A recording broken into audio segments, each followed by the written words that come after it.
The identification process of bodies of the people who died during the train crash in Kroonstad in the Free State is expected to resume today. 19 people died in that accident, while several others are still missing. Sipho Sithole is PRASA's Chief Strategy Officer. He joins us now in the studio. Dr. Sithole, good morning and thank you very much for your time. Morning, Dan. Thank you for your Let's just start there. Our reporter, Erin Bates, for instance, spoke to one of the families that was affected, and they felt that PRASA could have done more to assist people after the accident. Do you believe that you've been doing enough for the victims and the survivors?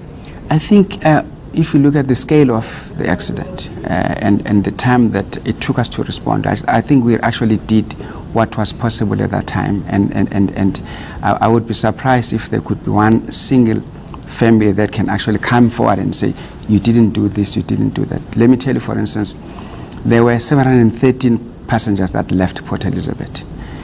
At the scene of the accident, we were able to take and transport 416 passengers that were not injured out of the scene straight to their intended destination. 14 out of an additional 14 were able to transport themselves because their families came and fetched them. So we dealt with that part. We were able to take 264 passengers that had been injured into the hospitals in Kroonstad. And by the morning after the incident, 81 had been discharged. By the afternoon, there were 44 passengers that were still remaining in hospital that we had dealt with. And I can tell you that our board, 5 of our board members, led by the chairperson advocate Nana Makubele, left the early morning and went straight to the scene, and they were able to talk to each and every person that was there and even visiting the hospitals. And right now we can even identify how many of those passengers were females that passed away, of the 19 that passed away, how many were males, how many were children, and how many were still undetected because of the state in which they are in. We have set up a center. That center was already operational by Friday night, a national call center where people can call in, and then a walk-in center. As it is right now, it's ready. I was there almost the whole day yesterday for people to walk in and seek whatever assistance and guidance and advice, including counseling, that we'll be able to help with them. We are now waiting for the families of the deceased so that we can transport them to Kroonstad if the health authorities advise us that it is now possible for them to come and identify those bodies. We think we are ready. Of course, there is one part which is now where to from now. How do we deal with the trauma, with the affected families? How do you deal with those that now are going to say, we now need to bury our family members because the accident happened? I think we've done the best that we could do. Okay, just with the response time, I mean, we understand from reports we've heard from the scene that it took quite a while before the response, about 2 hours. Do you think that was normal or so, or do we have wrong information? We must also look at the area where the accident happened. I mean, if it happened in a remote area, far from residential spaces, it would take the time that it took. But if you also look at the fact that the scale of the impact and the wreckage, just to remove or to lift up some of the coaches, to determine whether there were bodies trapped inside there, we had to transport heavy machinery all the way from Rustenburg. But within a day, we had already been, there was only one last body that was discovered after we had done with a fine-tooth comb trying to clear, to identify. Okay, on the identification, do you think PRASA maybe could have organized things differently for this past weekend? Because some family members feel that, you know, they should have been having the access to have gone to the mortuary at the weekend. We understand the identification is going to resume today. It's out of our hands because we can only be given the green light by the health authorities, by the pathologist, by the SAPS to say, of what we have in the mortuary, we think we can now ask people to say, do you know this person? There's DNA testing.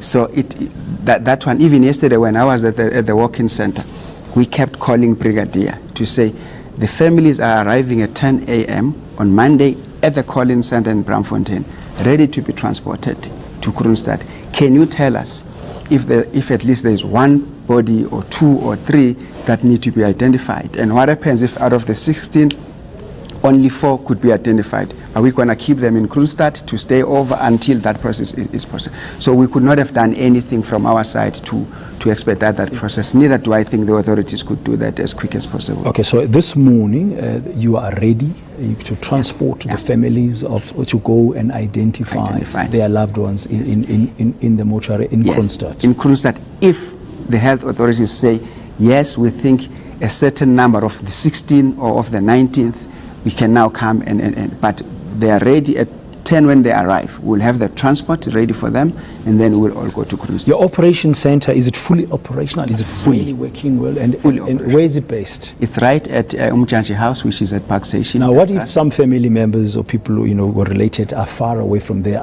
Is PRASA assisting them to come through? We had a report by Aaron Bates, and one of our colleagues is speaking to for one of the families, Mr. and Mrs. Muletsane, who is saying they're so traumatized they can't even drive. Braamfontein is far from. Yes, correct. Is PRASA willing in those instances to assist them to make their way wherever they need to be? Yeah. Most of the deceased, I think about 8 or so, come from the Free State. The transport is already fetching the people from the Free State to bring them to Joburg and then transport them back to Kroonstad. Why is it important, just to understand, Dr. Story, to come to Joburg, to come to Braamfontein? If they are in the Free State, why they can't just be assisted there by your local representatives and go to these areas? Why you need them to come to Johannesburg first? Can you clarify that?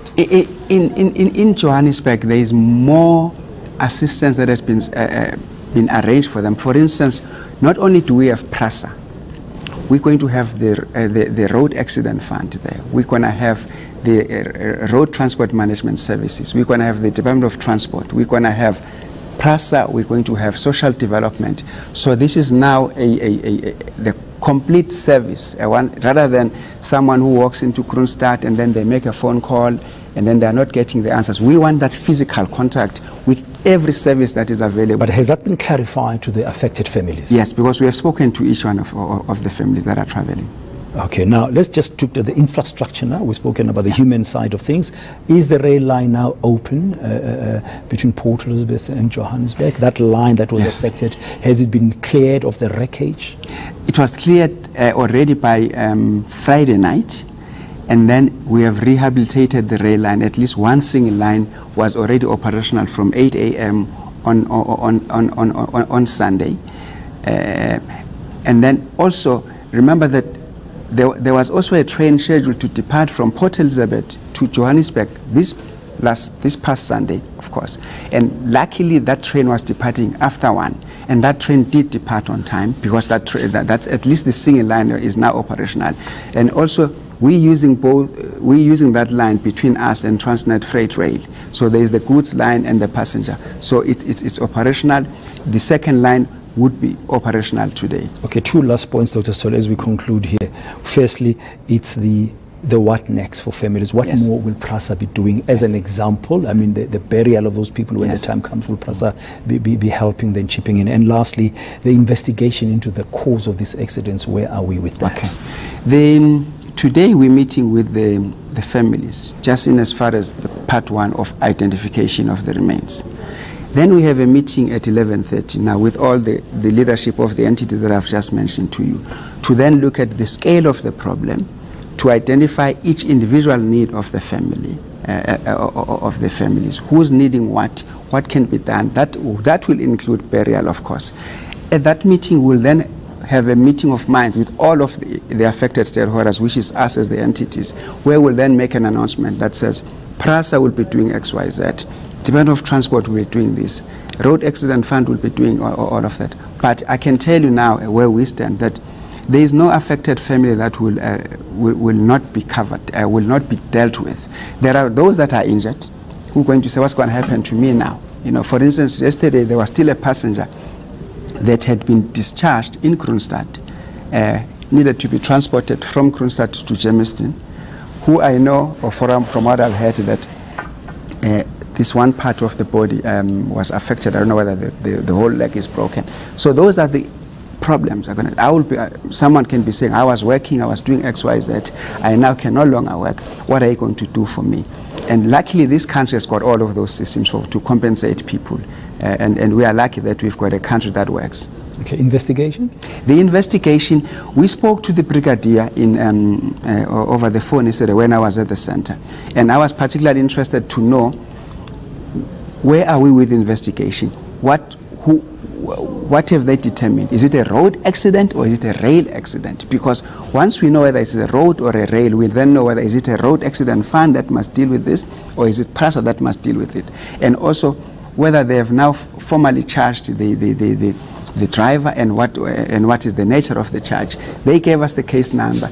They then said to us they will correspond to us via email on exactly where they are with the investigation. And by the time I left, they have not done so. So as far as you know, it's still ongoing, and you're still ongoing. Yes. Okay, thank you very much. You've got a long day ahead of you this morning with a meeting with the families and the plans to go to Kroonstad for that tough task of identifying their loved ones. And thank you for your time. And we will touch base again with PRASA later on here on ENCA. That's Dr. Sipho Sithole. He's the PRASA's Chief Strategy Officer.